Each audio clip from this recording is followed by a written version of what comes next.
Hello class, this is your professor with a video with regard to April 16th, Grassroots Women's Organizations. Now the chapter that you have today is from a book called Women in Genocide. It is a chapter in that book, and it talks about grassroots women's participation in addressing genocide and conflict. And I wanted to use this reading today because I think this is some of the with regard to some of the stuff we learn in class, this is maybe a little bit more uplifting when we talk about the ways in which women's human rights organizations help women who are particularly affected disproportionately by conflict.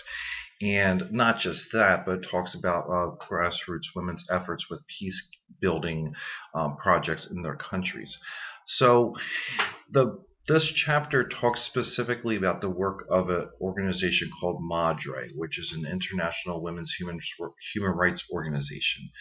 It partners with community-based groups in different conflict zones and post-conflict zones worldwide that have faced war, disaster, and other things. And if you look on our blackboard, you'll see a link for the organization Madre. And they do some just amazing work if you want to look through some of the stuff they do. It's just a terrific organization. So this chapter talks about some of their work. This is an important chapter. This is an important subject to talk about because women and women's voices have historically been left out of post-conflict rebuilding processes after conflict and genocide and disaster. This has often led to a failure in sustainable peace efforts within a country. When we talk about security, we're not just talking about military and stability of government and things like that. We're talking about security of the person. We're talking about security, being able to access things that are life-affirming, such as care, psychosocial care, medical care, rebuilding the country. And it's important that we include women's voices because they, being oftentimes those that are most disproportionately affected by conflict, and affected by conflict in very gendered ways, as we have sometimes seen in this class, it is important to include those voices instead of marginalizing and ignoring them in post-conflict nation building processes, right? So there's a critical need to empower women-led civil society groups in grassroots organizations in conflict, post-conflict, and post-genocide situations so that we can develop sustainable solutions in order to keep a lasting peace and to look at helping others in a more holistic way in all areas, right? So the beginning of the article discusses sexualized violence in Syria, particularly by state forces, but also other forces, other militia groups, ISIS in Iraq as well, and particularly ISIS campaign of genocide in Syria and Iraq.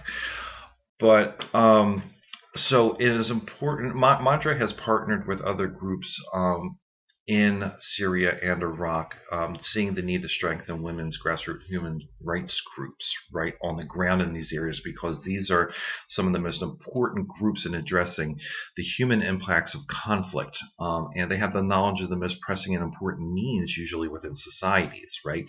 So Madre, with regard to Syria and Iraq, have partnered with other groups and brought together women's human rights activists in these two areas to convene what were called strategies for change meetings.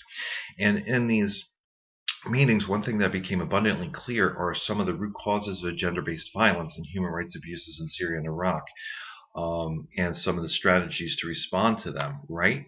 And one of the most important things they learned was the need to discuss what we term pre-existing threats to peace and security, particularly to women's rights. And if you think about our discussions in class with regard to structural violence, right, and structural inequities, the ways in which women are marginalized, oppressed, things like that.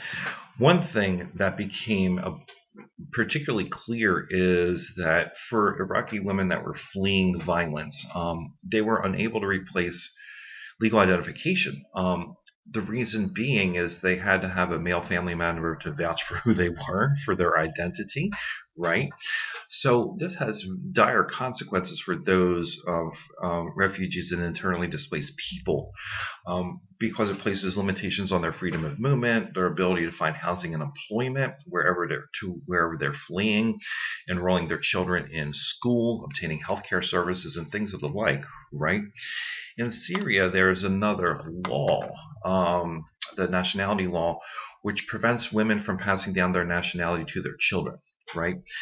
The idea that identity comes through men, right? And this can be also devastating for those fleeing conflict and prevents women and children from accessing important health and social services.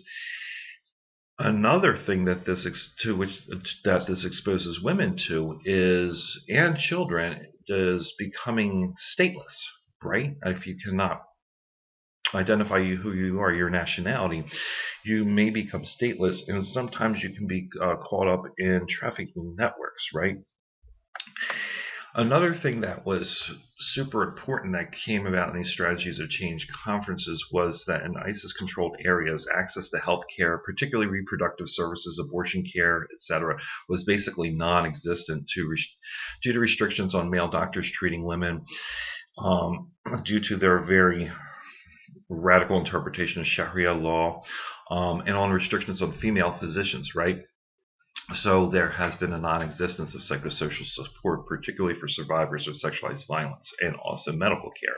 Lack of access to care, particularly gynecological and reproductive support, because of the war, because of in ISIS areas. Another thing that became readily apparent in these strategies of change convenings was the Syrian and Russian, they don't mention Russian, but Syrian and Russian forces deliberately targeting and bombing healthcare facilities and hospitals and targeting medical professionals, which of course is a war crime and a crime against humanity. But these were things that, another pattern of violence by the state that really could be construed as genocidal in nature, right, as well. Another pattern of violence that became apparent was particularly in ISIS-controlled areas. There's violence against people because of their perceived or real sexual orientation or gender identity. So LGBTQ people in Iraq and Syria under ISIS control have faced horrific violence, particularly at the hands of ISIS, right? Also, patterns of genocidal violence, particularly gender-based and sexualized violence against Yazidi and other minority groups in Iraq under ISIS control. And so Yazidi women have been invited, in particular, into these strategies for change convenings. And these women were able to talk about the lack of medical, reproductive, and psychosocial care and support, which not only does not help them to get better, but it also prolongs the trauma, right?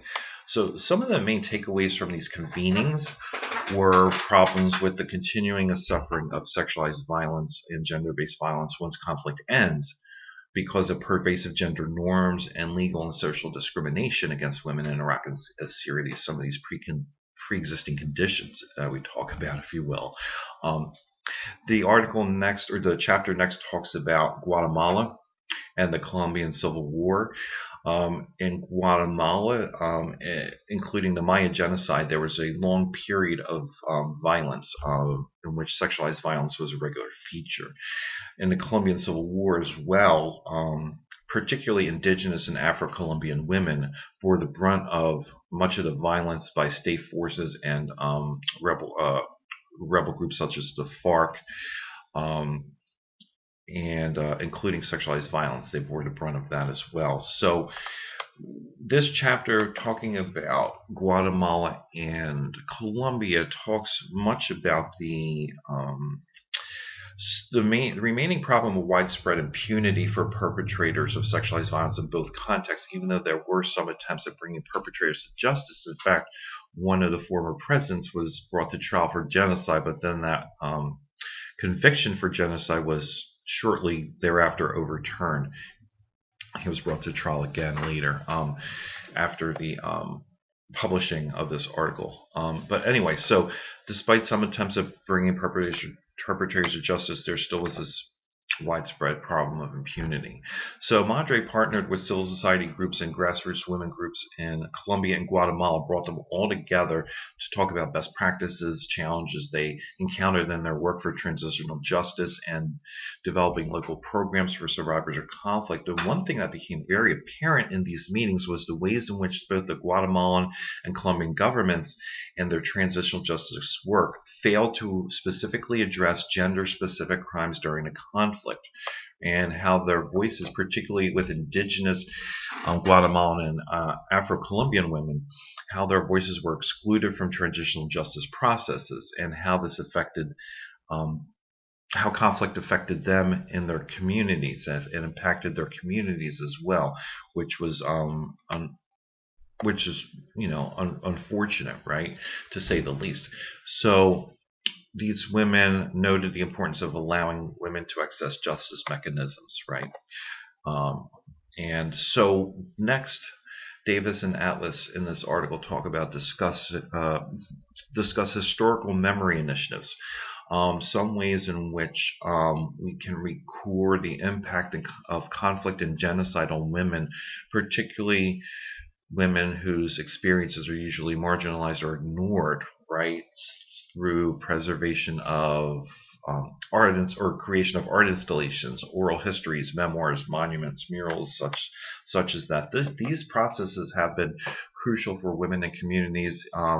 Even when legal or retributive justice measures and mechanisms and tribunals fail to deliver justice, and this, from a psychosocial perspective, has also helped to contribute to a restorative healing process for many.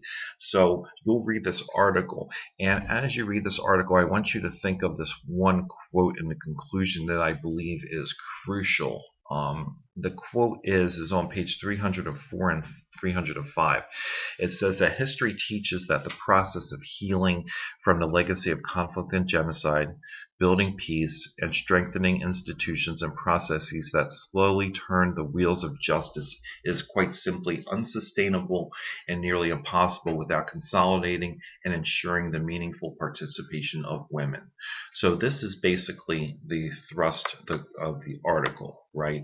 And now for your discussion board post, I want you to keep that quote I just said in mind, which is also on your discussion board post assignment. That quote is right there. Keep that quote in mind when you write your analysis of the importance of this article, some of the things that they're discussing, and I give you some questions to consider as well, which you can use in your analysis. You don't have to use in your analysis. If you think of other questions that are important, absolutely bring them in your analysis as long as it's relevant. You support it with what's in the chapter in this book. So that's it for this chapter. I thank you very much for your attention. I hope everyone is doing well during these trying times. Please stay safe. Again, if there's anything at all I can do to help ease this transition, as you've all been doing pretty well so far by now, I'm sure. But please let me know if there's anything I can help you with. Feel free to call me, email me, whatever you need. Thank you very much, and on to the next lecture. Bye.